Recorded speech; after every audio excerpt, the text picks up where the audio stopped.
The sportswear company Nike just launched a new advertising campaign featuring former NFL quarterback Colin Kaepernick. As William Brangham reports, Nike's move has triggered calls for a boycott and reignited the debate over social protest. Nike's new ad just shows Colin Kaepernick's face. The words say, "Believe in something, even if it means sacrificing everything." Kaepernick, of course, does not currently have a job in the NFL, and it's unclear if he ever will again. Kaepernick came to national prominence back in 2016 when he was a quarterback for the San Francisco 49ers. Protesting what he described as racial injustice in America, Kaepernick kneeled down when the national anthem was played before games. Here's how he explained why he was doing it. There are a lot of things that are going on that are unjust, people aren't being held accountable for, and that's something that needs to change. One specifically is police brutality. There's people being murdered unjustly and not being held accountable. Cops are getting paid leave for killing people. That's not right. That's not right by anyone's standards. Some fellow NFL players followed suit, echoing Kaepernick's protest. But Kaepernick was also heavily criticized, with many arguing he was being unpatriotic or was somehow denigrating America's armed forces. Last fall, President Trump joined that chorus, casting these protests against police violence as an attack on the American flag. Wouldn't you love to see one of these NFL owners, when somebody disrespects our flag, to say, "Get that son of a off the field right now, out, he's fired. He's fired!" So I watched Colin Kaepernick, and I thought it was terrible. And then it got bigger and bigger and started mushrooming. I will tell you, you cannot disrespect our country, our flag, our anthem. You cannot do that. The minute Nike's ad was released yesterday, some critics took to social media, blasting the company and publicly destroying or defacing their own Nike clothing. 5 pairs of shoes in there, all gonna let them burn. For its part, Nike stood by the decision. A vice president for the company said this to ESPN. "We believe Colin is one of the most inspirational athletes of this generation who has leveraged the power of sport to help move the world forward." President Trump reportedly said today that Nike was sending a, quote, terrible message with this ad, but also said Nike's ability to do what it wants is, quote, what this country is all about. For more on all this, I'm joined now by one of the country's great sports writers, John Feinstein. He's a contributing columnist for The Washington Post and has written dozens of books. His latest, soon to be released, is about the NFL. It's called Quarterback. Welcome back to the show. My pleasure, William. Thanks. The Nike campaign, as we just heard, says specifically, believe in something even if it means sacrificing everything. The clear implication there is that Kaepernick lost his career in the NFL because he spoke up, not because he was maybe not the greatest quarterback. Is that true? Is that why he lost his job? 100% true, William. He was a starting quarterback in 2016 for the San Francisco 49ers and actually had a pretty good year. 14 touchdown passes and 3 interceptions for a bad team, but he was a starter. And then he became a free agent that March and couldn't get a job. Even as a backup quarterback, teams went out and signed guys from arena leagues instead of signing him. And there was absolutely no way in my mind that the NFL was going to allow him to continue to play after he had led this national anthem protest. And as President Trump said, it did grow. And that's what he set out to do. He wanted to create a dialogue, his words.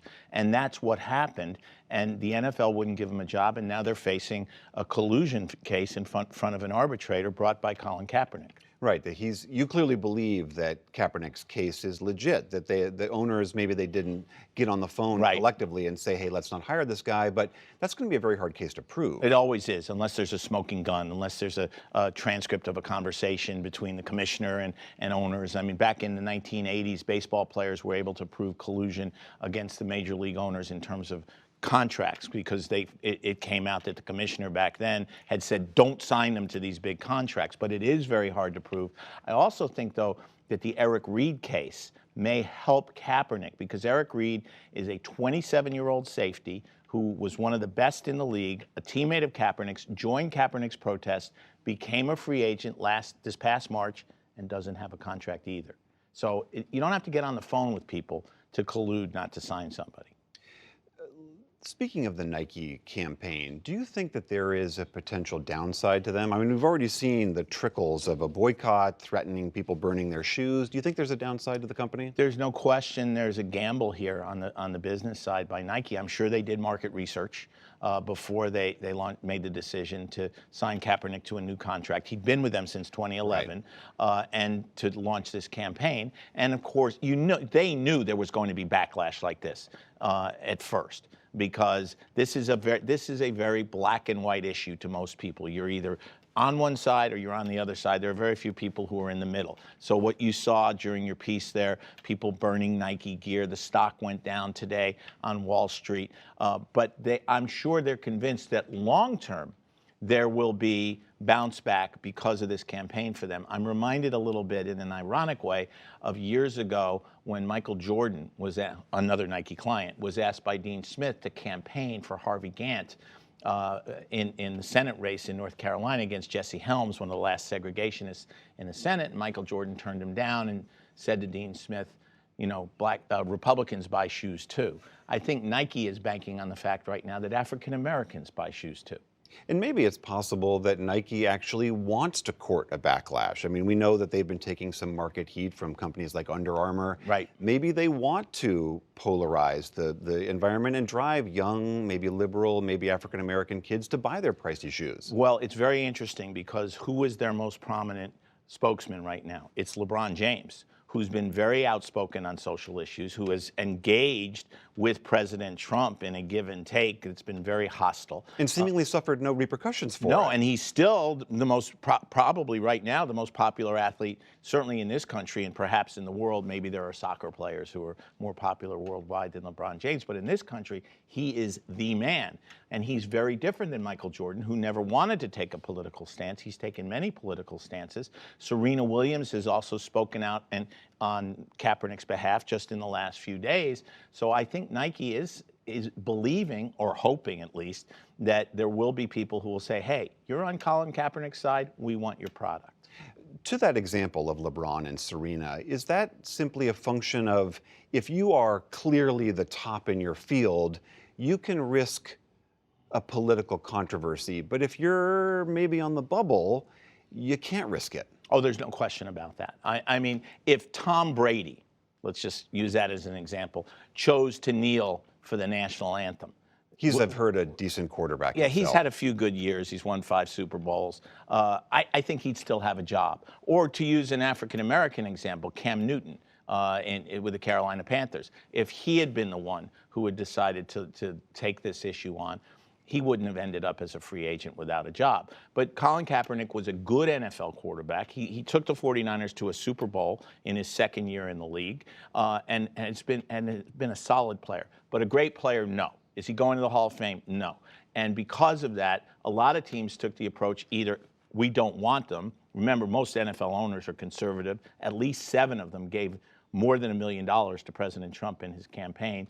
Or B, he's not worth the trouble that will come, because there clearly has been some backlash among NFL fans, especially since that speech that President Trump gave in September of 2017. The week before he gave that speech, there were a total of 6 NFL players who knelt for the national anthem.